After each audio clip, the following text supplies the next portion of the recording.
Hello student, good morning. देखो last class अपने triple cell के बारे में बात की थी बेटा, और एक गैल्वेनिक सेल के लिए अपने डिराइव किया था कि कैसे उसे कैलकुलेट किया जाता है ना, और कुछ अपने थर्मो के बारे में, और उसके साथ में अपने क्या डिस्कस किया था, इक्विलिब्रियम के कुछ कॉन्सेप्ट डालकर उसको समझने की कोशिश की थी। राइट बालक, चलिए आज अपने एक और इंपॉर्टेंट टॉपिक के बारे में बात करते हैं, और आज तक अपना जितना भी गैल्वेनिक सेल का पोर्शन रहेगा उसको अपन क्या करेंगे, फर्दर कंप्लीट करेंगे।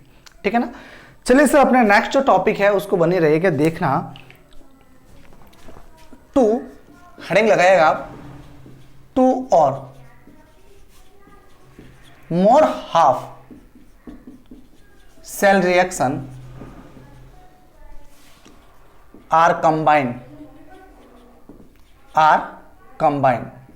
है ना, आगे लगा दो आप।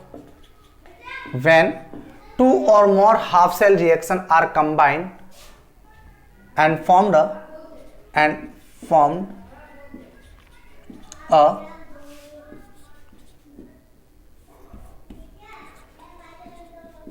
another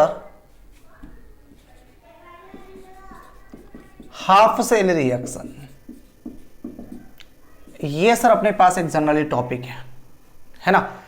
अब देखिए जरा सर, इसमें होता क्या करेंगे, क्या इसमें जनरली सर इसमें करना ऐसे इस प्रकार से प्रोग्राम है कि आपके ना काफी सारा कंपटीशन एग्जाम में भी ये क्वेश्चन मिल सकता है, और शायद बोर्ड में भी मिलेगा, है ना।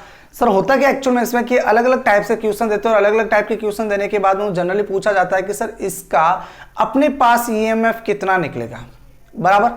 अच्छा देखो कैसे कि सर मान लीजिए कि एग्जाम्पल से समझते हैं कि सर मान लीजिए कि आपके पास एक Fe दिया हुआ है, Fe दे रखा है सर एक्वस में, जिसके ऊपर चार्ज जो जनरेट है सर वो कितना हमारे पास 3 चार्ज जनरेट है, और ये क्या कर रहा है सर 3 इलेक्ट्रॉन लेने के दिन आफ्टर किस में कन्वर्ट हो रहा है, Fe सॉलिड के अंदर कन्वर्ट हो रहा है।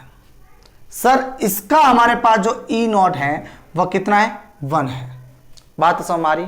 चलिए दूसरी बात कह रहे हैं कि सर हमारे पास है Fe+2 एक्वस वाला जो 2 इलेक्ट्रॉन ले रहा है, और देन आफ्टर हमारे पास क्या बना रहा है, Fe सॉलिड बना रहा है, और इसका E नॉट कितना भाई, E2 है, बराबर।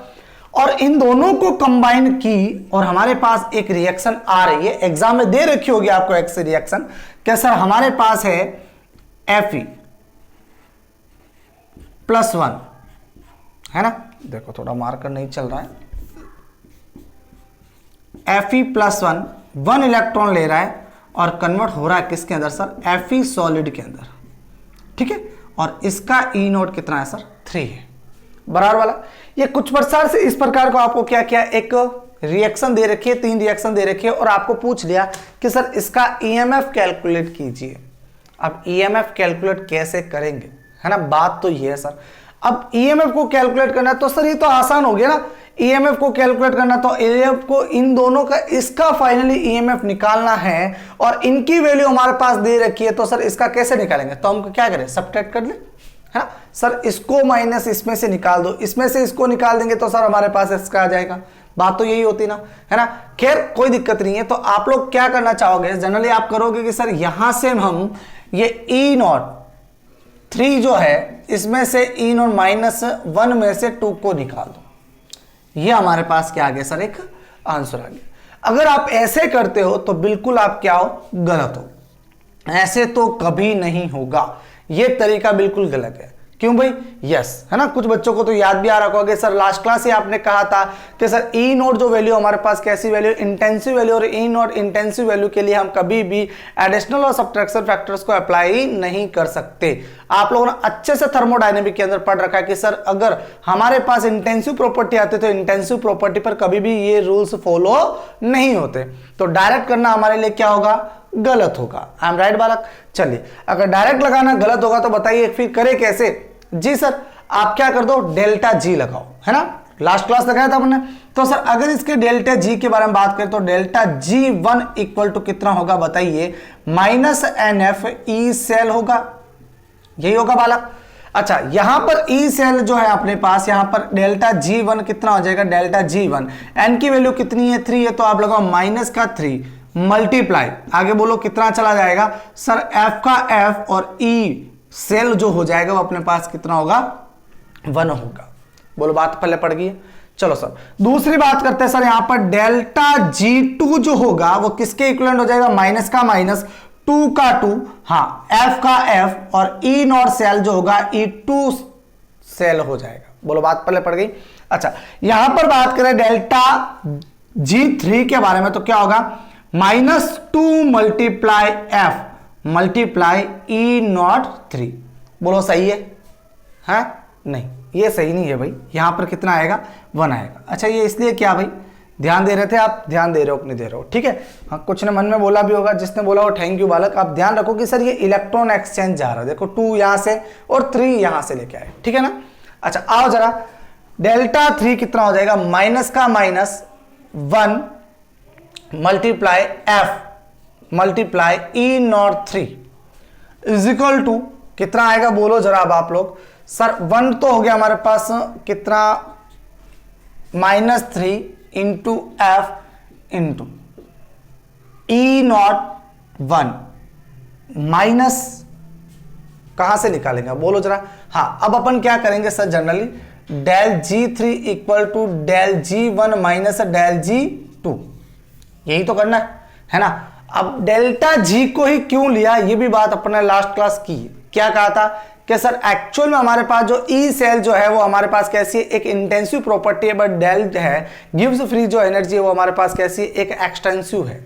एक्सटेंसिव को आप क्या करो, जनरली सब्ट्रैक्ट कर सकते हो। तो सर माइनस का माइनस और डेल्टा G2 की वैल्यू कितनी, minus minus plus 2 multiply F, और यहां पर क्या आ जाएगा सर अपने पास कुछ इस प्रकार से। बोलो बात समझ आ गई। चलिए सर अब देखो यहां से माइनस एफ से एफ से एफ सब क्या हो गया, कैंसिल आउट हो गया।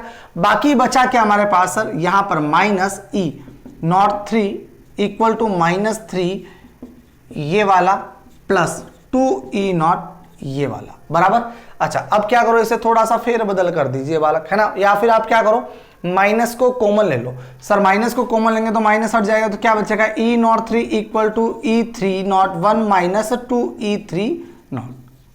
सर ये वैल्यू हमारे पास फाइनली आती है। तो अगर आपको पूछ ले कुछ इस प्रकार से हाफ सेल रिएक्शन देने के बाद और कहे कि सर आप इनका क्या निकालो, हाँ ईएमएफ निकालो, है ना, स्टैंडर्ड वैल्यू निकालो, तो स्टैंडर्ड निकालने के लिए आप डायरेक्ट कभी भी अप्लाई नहीं करोगे। देखो मैंने इनका ही क्यों यूज लिया, अब आपको कैसे डेल्टा G आप लोग की वैल्यू को भी यूज कर सकते थे।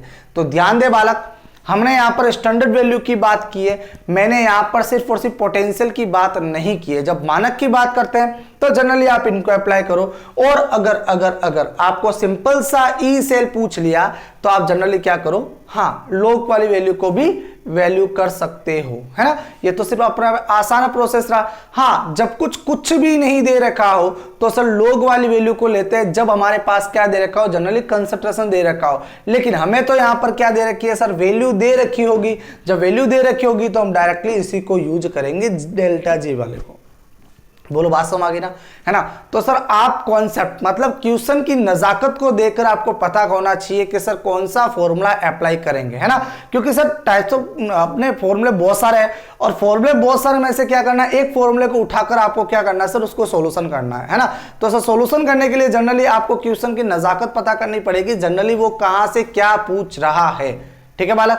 तो सर हमने क्या कर दिया, यहां पर एक स्टैंडर्ड पोटेंशियल निकाल दिया है, और स्टैंडर्ड पोटेंशियल कुछ इसी प्रकार से निकलेगा, इसी मेथड को फॉलो करना है। आप कभी भी डायरेक्ट अप्लाई नहीं करोगे, ठीक है ना। तो सर ये बहुत छोटा टॉपिक है लेकिन बहुत इंपॉर्टेंट है ना। और यहां से कई बार भी क्वेश्चन पूछा गया एज अ कॉम्पिटिशन, है ना। जेई के अंदर तो इसके क्वेश्चन तो आते ही आते हैं, ठीक है बालक। आप फटाफट उतारो, फिर एक क्वेश्चन कैसे आपको समझाता हूं कि कैसे होगा। और भी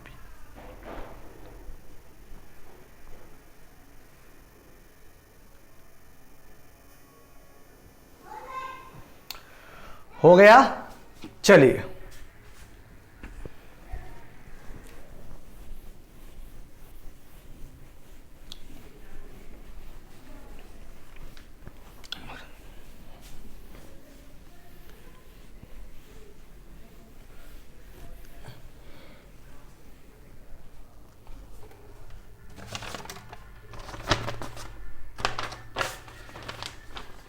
सर एक हमारे पास क्वेश्चन जो है वो इस प्रकार है कि BrO3 minus is gives to, किसमें जा रहा भाई, BrO माइनस के अंदर।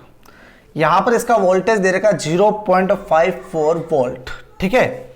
ये आगे कन्वर्ट हो रहा सर हाफ Br2 में, ठीक है, और ये फिर आगे फर्दर कन्वर्ट हो रहा किसके अंदर, Br माइनस के अंदर, बराबर बालक। अच्छा, यहां पर इसका जो वोल्टेज दे रखा है 0.545 और यहां पर 1.07 वोल्ट, है ना, कुछ इस प्रकार से वैल्यू दे रखी है सर। और यहां पर अपन को माना गया कि सर ये हमारे पास क्या है, E1, और ये इधर से इधर चल रहे हैं सर, ये वैल्यू हमारे पास क्या है, E3 है। कितनी है, E3 है, बराबर। अच्छा, E3 और इधर से इधर चल रहे हैं अपन, तो जनरली हमारे पास कितनी है, E2 है। चलो खैर, हमें तो फाइनली पूछा गया है कि सर यहां से इधर जो चल रहे हो आप, इसका अपने E3 की वैल्यू कैलकुलेट करना कि अगर डायरेक्ट चल जाए तो क्या आएगा, है ना। तो खैर देखिए, अपनी वैल्यू निकालना सर, यहां से यहां तक का वोल्टेज हमें पता है, यहां से यहां तक का वोल्टेज पता है और यहां से यहां तक का वोल्टेज पता है, लेकिन फाइनल रिएक्शन हमें यहां से यहां तक का पता नहीं है। कोई दिक्कत नहीं पता तो हमें सिर्फ इतना ही पूछा है कि सर यहां पर कितना निकलेगा, है ना। आप हटा दो सर जनरली कि सर कौन सा किधर चल रहा है, आप तो इतना देखो कि सर इसकी वैल्यू हमें पूछी गई है, ठीक है बालक। कोशिश करते हैं सॉल्व करने की, होता कि नहीं होता, है ना, वैसे हो जाएगा, बिल्कुल आसान है सर। हमारे पास जो पहली रिएक्शन है, इन रिएक्शन को आप क्या करो, थोड़ा सा डिवाइड करो। BrO3 माइनस है, ये कन्वर्ट हो रहा है किसके अंदर, जनरली सर हमारे पास BrO माइनस के अंदर। अच्छा सर, मैं इसका क्या निकालू, ऑक्सीडेशन नंबर निकालना चाहता हूं, किसका, इस Br का। तो ये कितना हो गया, माइनस का 6, उधर जाएगा प्लस का 6, माइनस का 1 प्लस का 6, बीड़ा कितना हो गया, प्लस का 5 हो गया सर हमारे पास। सर यहां पर Br है, प्लस का 5 है, और यहां पर कितना बताइए जरा, कितना जाएगा सर, ये माइनस का 2, उधर जाएगा प्लस का 2, और ये हो जाएगा, तो हमारे पास ये वैल्यू कितना आएगा, प्लस का 1 होगा। बोलो, बात तो पहले पड़ गई। अच्छा सर देखो, यहां से इधर में जा रहा, रिडक्शन हो रहा, कितने इलेक्ट्रॉन का एक्सचेंज हो रहा बालक का, 4 इलेक्ट्रॉन का एक्सचेंज हो रहा है। बोलो, बात पहले पड़ गई सर। यहां पर जो हमारे पास E1 की जो वैल्यू आएगी नोट की, वो कितने 0.54 वोल्ट है, बराबर। अच्छा, दूसरी बात करते हैं सर, हमारे पास यहां पर BrO माइनस, रिएक्शन तो सही है, खैर सही है, देख चेक करते हैं अभी। हाँ, Br माइनस ये किस में कन्वर्ट हो रहा है सर, ये हाफ Br2 के अंदर कन्वर्ट हो रहा है। अच्छा सर, यहां पर Br कितने में, 0 के अंदर, और यहां पर कितने, +1 के अंदर, तो यहां से कितने इलेक्ट्रॉन एक्सचेंज, 1 इलेक्ट्रॉन एक्सचेंज कर रहा है। सर यहां पर अगर देखा जाए तो सर यहां पर E2 कितना है बताइए जरा सर, 0.54 वोल्ट है, बराबर ना। अच्छा, अब नेक्स्ट बात करते हैं सर, यहां से इधर, अब मैं इधर से इधर जा रहा हूं तो माइनस में वैल्यू जा रही है कि नहीं जा रही, जा रही है सर। तो यहां पर देखो, हाफ Br2 से किसमें कन्वर्ट हो रहा है, 1 इलेक्ट्रॉन लेने के बाद, क्या 1 इलेक्ट्रॉन लेगा, है नहीं, यहां पर कितने इलेक्ट्रॉन एक्सचेंज करेगा, 2 इलेक्ट्रॉन एक्सचेंज करने के दिन आफ्टर किस में जाएगा सर, 2 Br माइनस के अंदर जाएगा, और यहां पर इसकी जो वैल्यू रहेगी वो कितनी रहेगी, बोलो सर, E3 की 1.07 वोल्ट की, बराबर।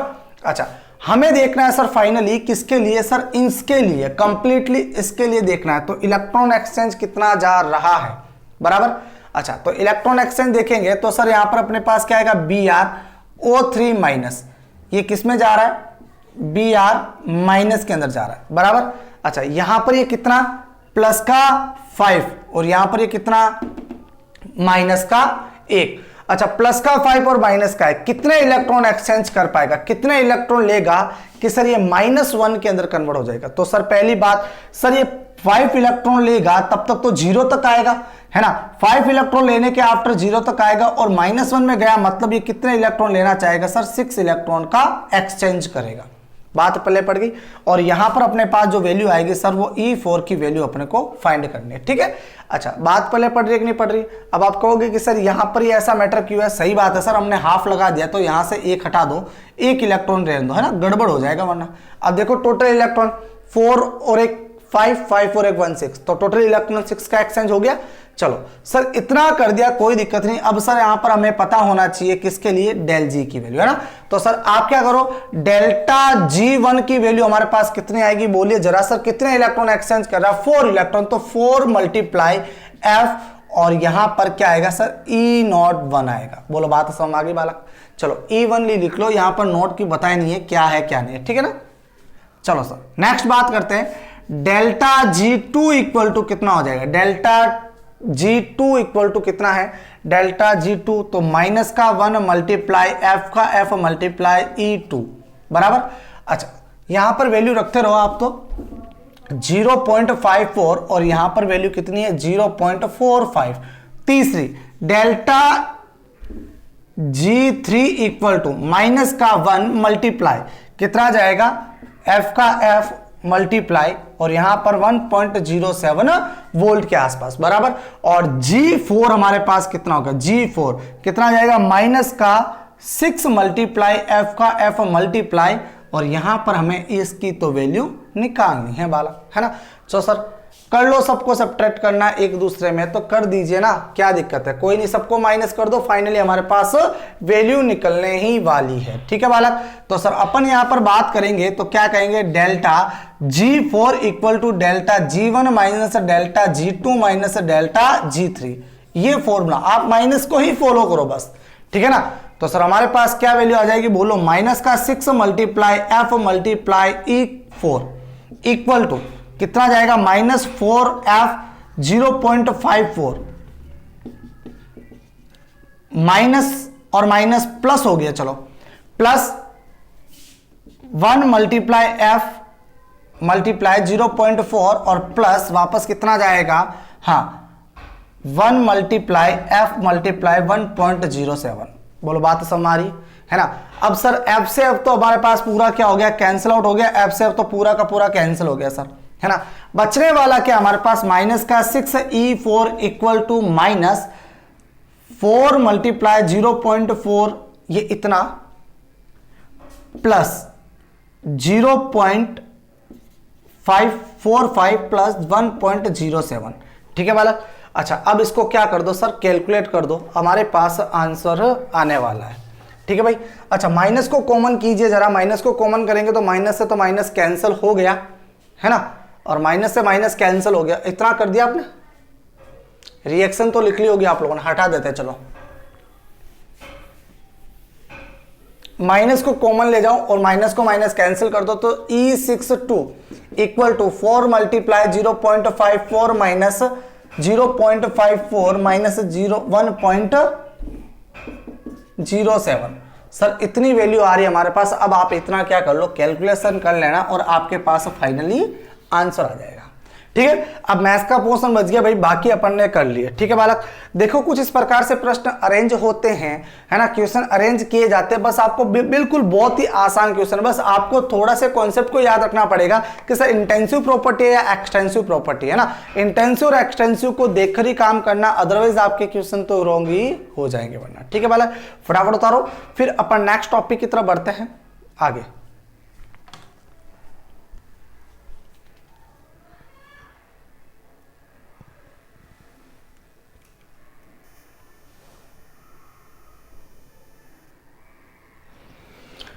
हो गया नाउ। हाँ जी बालक, बहुत ही इंपॉर्टेंट टॉपिक है अपना, है ना, और यहां से कंपटीशन में क्वेश्चन भी क्यों पढ़ते हैं उसको भी अभी डील करते हैं, डिस्कस करते हैं। इसीलिए देखना जरा,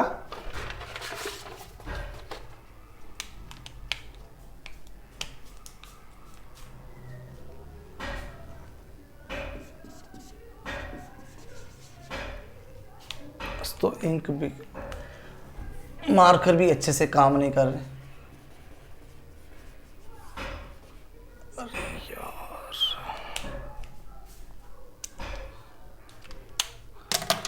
एक ही कलर यूज लेना पड़ेगा आज तो।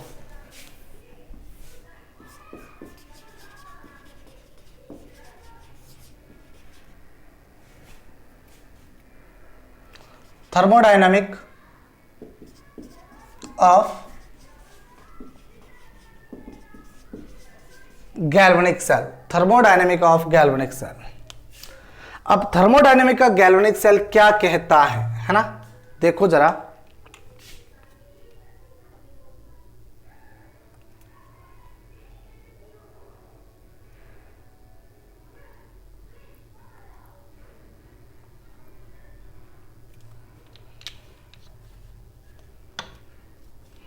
सुनो बालक, इसका देखना आपको गैल्वेनिक सेल का, अब थोड़ा सही चल रहा मार्कर, ठीक है। Thermodynamic of galvanic cell. अब थर्मोडायनेमिक गैल्वेनिक सेल देखने के लिए बेटा आपको पीछे का थोड़ा सा रिव्यू याद करना पड़ेगा जो आपने 11th क्लास में पढ़ा है ना। अच्छा, जिन्होंने थर्मोडायनेमिक मेरे से नहीं पढ़ा उनको थोड़ा सा कम पता होगा, लेकिन आप क्या करो कि कुछ फॉर्मूलाज में डायरेक्ट लिख रहा हूं, आप उनको याद कीजिएगा, ठीक है ना। अब ये जो टॉपिक मैं आपको बता रहा हूं ये जनरली क्या करता है कि ज्यादा फोकस करता है किसके लिए, जेई एडवांस के लिए ज्यादा फोकस करता है ना। अब आपको सर हम तो 12th क्लास में, कोई दिक्कत नहीं बालक, आपको थोड़ा सा पढ़ना है, लेकिन जो न्यूमेरिकल क्वेश्चन जो डेटा है वो कंप्लीट हो जाता है और नीट के जो भी टॉपिक होगा वो भी कंप्लीट हो जाएगा, है ना।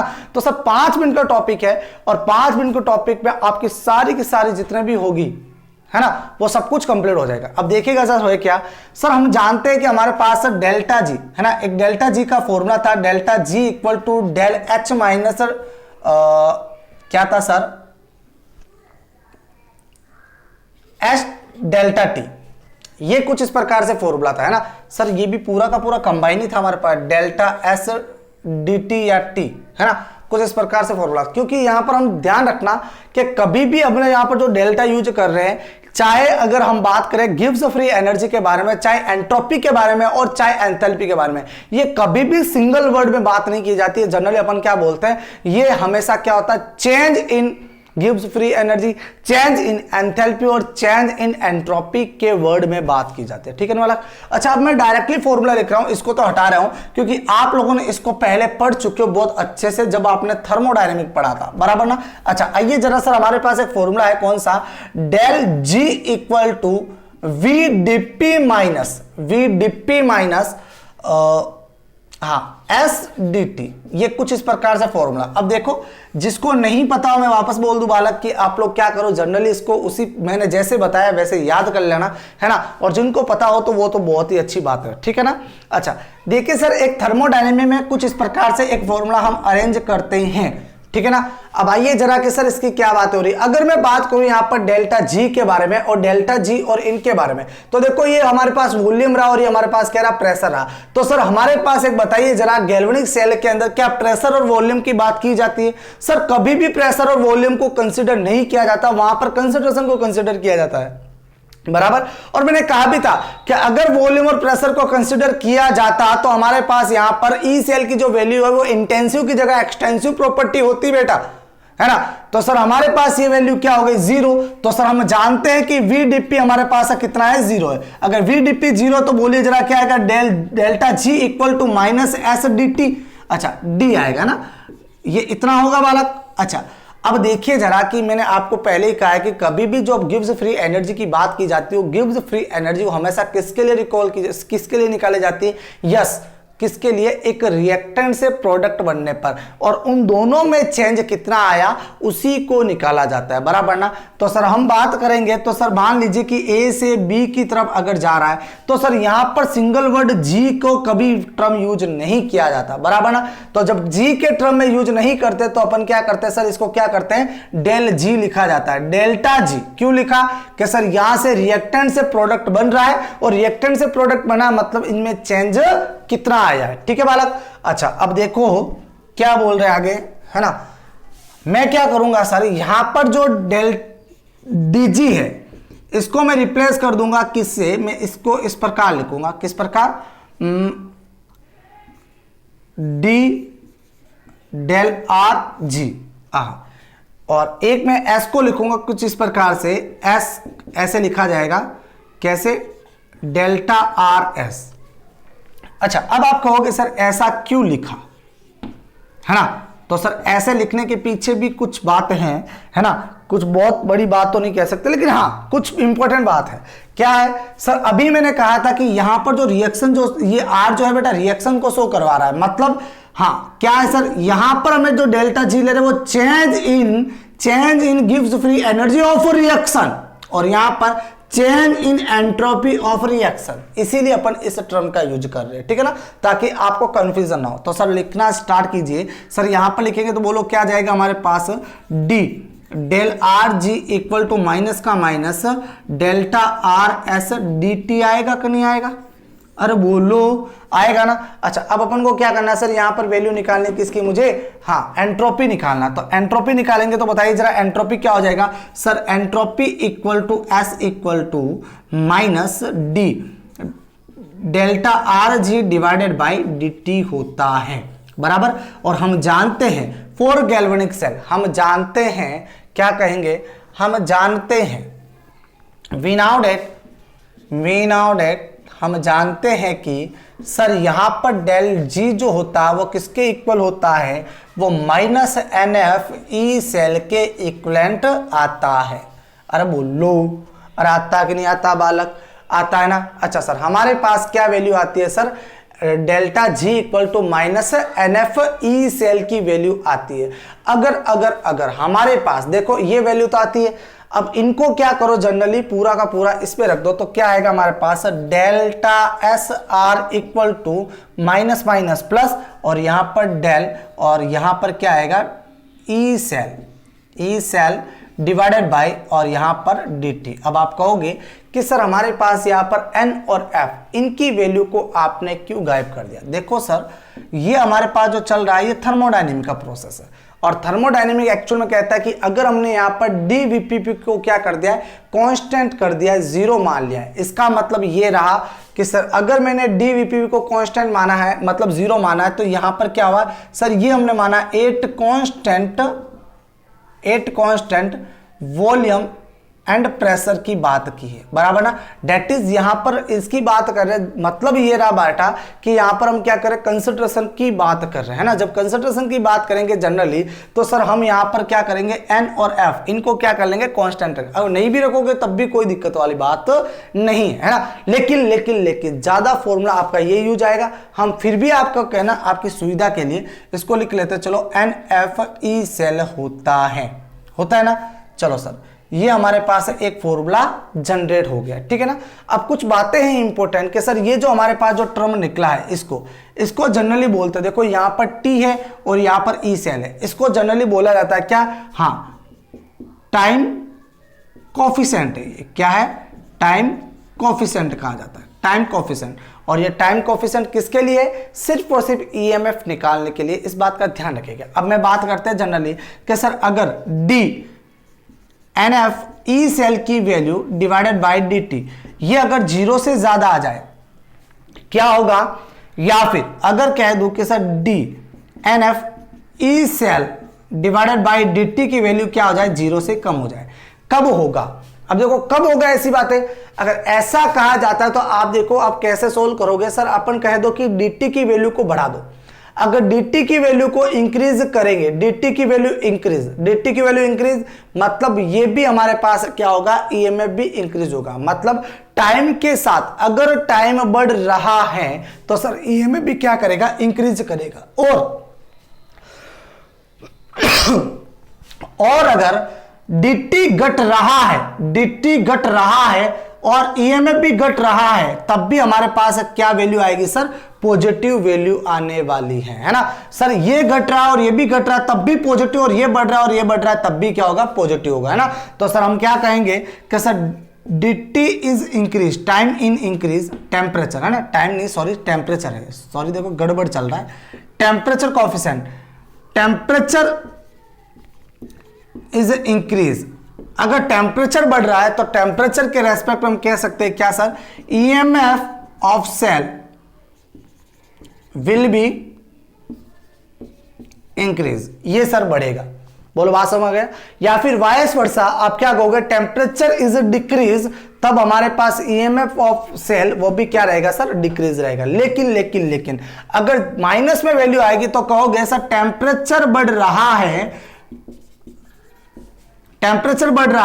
और ईएमएफ हमारे पास क्या कर रहा है, डिक्रीज हो रहा है। क्या हो रहा है, डिक्रीज हो रहा है। तो सर उस कंडीशन में ये बात की, बोलो बात समझ आ गई ना, है ना। तो सर अपने देखो कि कुछ इंपॉर्टेंट डिस्कस की है बातें, ये बहुत ही ज्यादा इंपॉर्टेंट थी, है ना। हाँ एक बात और कि सर यहां से हमने क्या निकाल सकते हैं, डेल एस निकाल सकते हैं, हाँ। और इसके साथ में डेल जी की वैल्यू तो हमारे पास पता है, NFE सेल इस प्रकार निकालेंगे।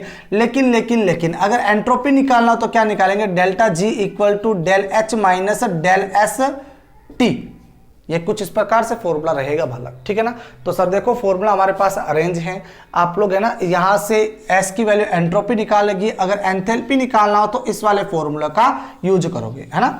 अच्छा अब देखो आप लोग कहोगे सर ये कैसा चैप्टर है, इस चैप्टर के अंदर आपने क्या कर दिया, थर्मोडायनेमिक घुसा दिया, थर्मोडायनेमिक घुसाने के साथ में आपने इक्विलिब्रियम भी घुसा दिया, इक्विलिब्रियम के साथ में आपने आयनिक इक्विलिब्रियम भी घुसा दिया, मतलब और इसमें इलेक्ट्रोकेमिस्ट्री तो है ही। अब इतने सारे टॉपिक घुसा दिए और ये चैप्टर बना रहे हो, तो बालक इसीलिए कह रहा हूं कि ये हमारे पास ये जो चैप्टर है ये नीट के हिसाब से या फिर जेई के हिसाब से एक one of the most important topic बन जाता है, क्योंकि यहां पर हर एक चैप्टर के कॉन्सेप्ट ऐड होते हैं, ठीक है ना। तो जनरली अपने 3-4 चैप्टर के कॉन्सेप्ट इसमें ऐड हुए हैं और इन 3-4 चैप्टर के कॉन्सेप्ट ऐड होने के बाद ये टॉपिक हमारे पास कंप्लीट होता है, ठीक है ना। तो देखो मैंने आपके लिए एक पूरा का पूरा बेस कंप्लीट करने के साथ मैंने क्या कर दिया है, कंप्लीट कर दिया एक पार्ट को, मतलब अब नर्स इक्वेशन के बारे में किसी प्रकार की चर्चा नहीं की जाएगी, ठीक है ना। हाँ अगर कहीं पर होगा तो बताया जाएगा, लेकिन ज्यादा अब डिस्कस नहीं किया जाएगा बालक। मैंने इलेक्ट्रोकेमिस्ट्री के रिगार्डिंग इलेक्ट्रोकेमिस्ट्री के लिए एक पार्ट पूरा कर लिया। आज अपना एक पार्ट पूरा किया है, मैंने अपनी पूरी एफिशिएंसी लगाई है कि आपको समझ में आए। अगर फिर भी नहीं समझ में आता है तो आप मुझे बिल्कुल डाउट पूछे कि सर ये क्या होगा, है ना। अब देखो कि हर एक न्यूमेरिकल क्वेश्चन को क्लास में डिस्कस नहीं किया जा सकता, तो सर आपके ऊपर डिपेंड करता है कि आप ज्यादा से ज्यादा न्यूमेरिकल क्वेश्चन खुद सॉल्व करें, है ना, और नहीं होता है तब हमसे पूछे, है ना। तो सर हम करवाएंगे, अगर डिफरेंट टाइप ऑफ क्वेश्चन और बोर्ड के लिए होता है तो जनरली मैं करवाता हूं, लेकिन कॉम्पिटिशन के न्यूमेरिकल क्वेश्चन ज्यादा मैं नहीं करवा पाऊंगा क्योंकि हमारे पास वक्त कम है ना, और चैप्टर बहुत बड़ा है। तो सर अपने आज एक टॉपिक पूरा हुआ है लगभग 18 लेक्चर के बाद, है ना। तो सर एक टॉपिक खत्म, फिर अपन नेक्स्ट टॉपिक की तरफ बढ़ते हैं, ठीक है। आज के लिए इतना है, बाकी का नेक्स्ट क्लास, बाय।